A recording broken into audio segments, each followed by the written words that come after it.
I am watching the tennis. So the Andreescu losing didn't probably surprise you because she's trying to come back. Yeah. Fernandez is go ahead on Bianca first. What I was going to say was, and you and I have talked about this for many years, because whenever we talk about tennis, this was supposed to be the golden era for Canadian tennis, particularly after Andreescu won the U.S. Open, and it was like, okay, you've got Felix Auger-Aliassime, you've got Denis Shapovalov, they're gonna win Grand Slams, and then Layla gets to the final of the U.S. Open. Okay, now they've got two women, and Milos Raonic is still out there playing, and now, for about a year and a half, it's all just sort of gone,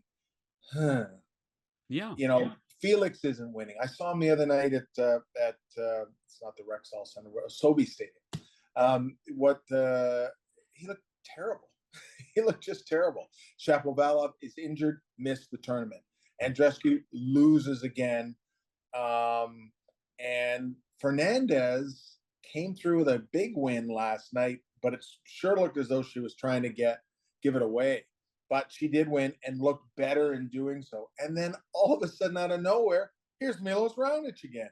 Mm-hmm. And looking a lot like a world-class player. And I think what all this tells you is there going to be a golden era of Canadian tennis? This is probably it. They won the Davis Cup. You remember that?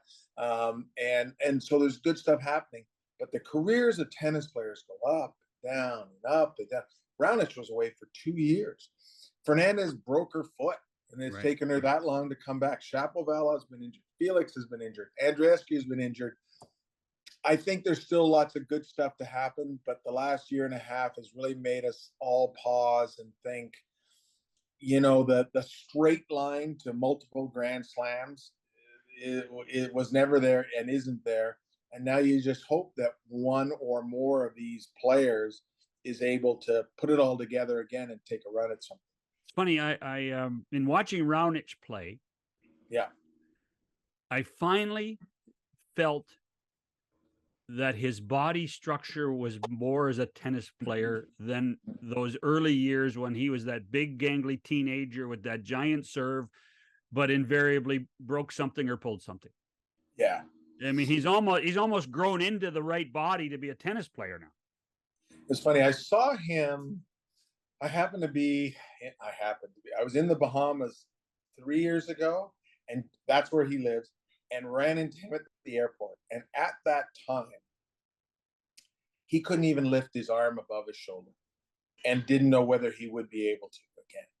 And I think, to your point, is as hard as tennis is on all these players, it was particularly hard on him not having that lean, smaller, athletic frame.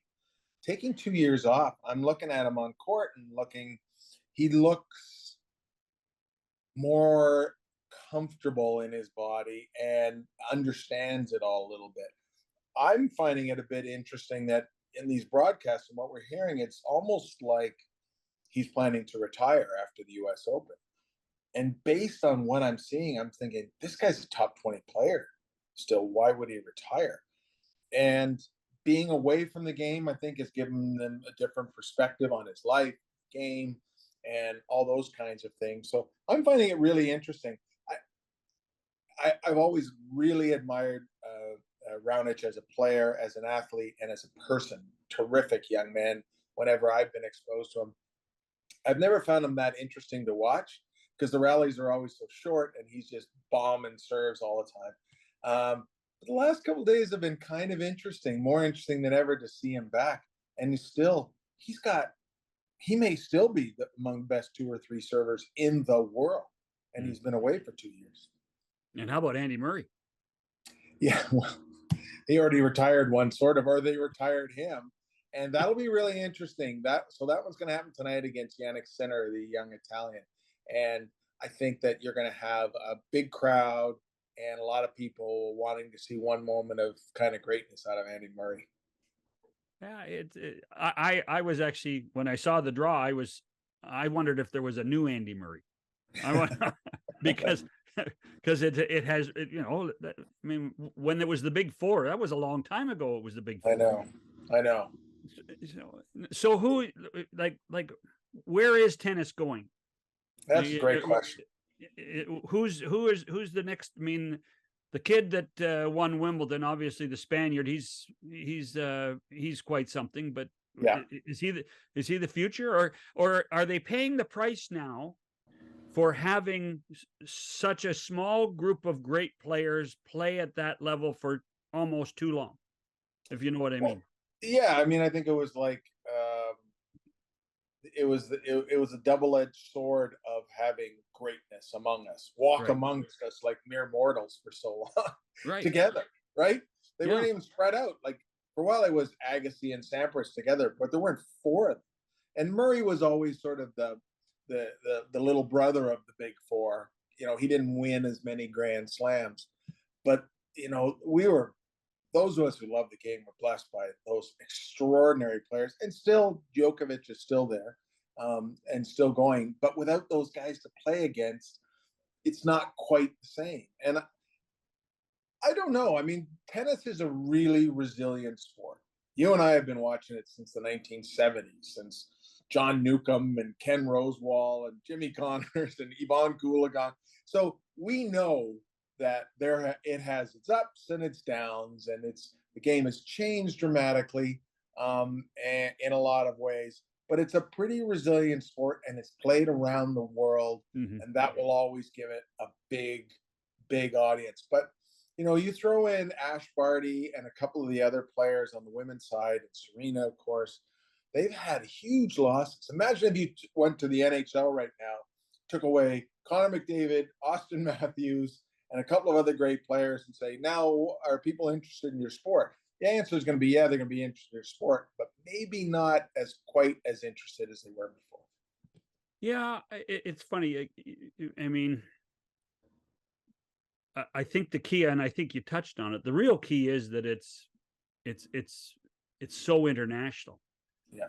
There's so much more emphasis on tennis in Europe and in Yeah. Asia now than there is in North America. And so they had the breakdown with relations with China over the treatment of one of their players. Right. But it sounds like a rapprochement is on the way, and they're going to be, because that's a huge market for tennis, particularly for women's tennis. And some of their year-ending events that they were having a couple of years ago before they ran into this problem. So, yeah, I mean, tennis. You know, I think we always have to be careful with tennis that we don't only look at it through the North American lens, particularly at these times where American tennis players aren't nearly as dominant as they once were. You know, there's some pretty good ones coming, but they're not dominant as they were.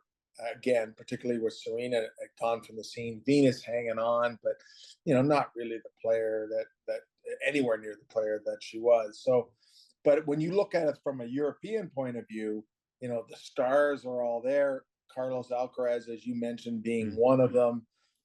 You know, and you know, the number one player in the world from Poland. You know, Swiatek. They always throw an N in there that never makes sense to me, but you know, and so she's a great player. But is she known in North America? Not particularly, but she's certainly known in Europe. So the North American angle on this isn't always representative of where the entire world of tennis is at. No. And the other one is, and just as a quick aside, it was kind of sad to see Jeannie Bouchard, who was trying to make another comeback, didn't even qualify for the National Bank Open. And I I never feel sorry for Jeannie. She's super rich. She was the well, one who money made has a lot of. money. It's competition, Damien. Money has nothing to do No, with it. but she, you know, I think my dealings with her were always very nice, and she was a Wimbledon finalist. Yep. And no other Canadian woman has ever done that. She'll always have that. But to my mind, she's the opposite of Milos Raonic, who has made the absolute most of his career and of his abilities. She did not. She could have done more, but she had other priorities, maybe injuries too, but she chose other avenues, and hopefully, I mean, her career is over, and it's been over for some amount of time. And hopefully she'll find happiness somewhere else in her life. But feel sorry for her? Not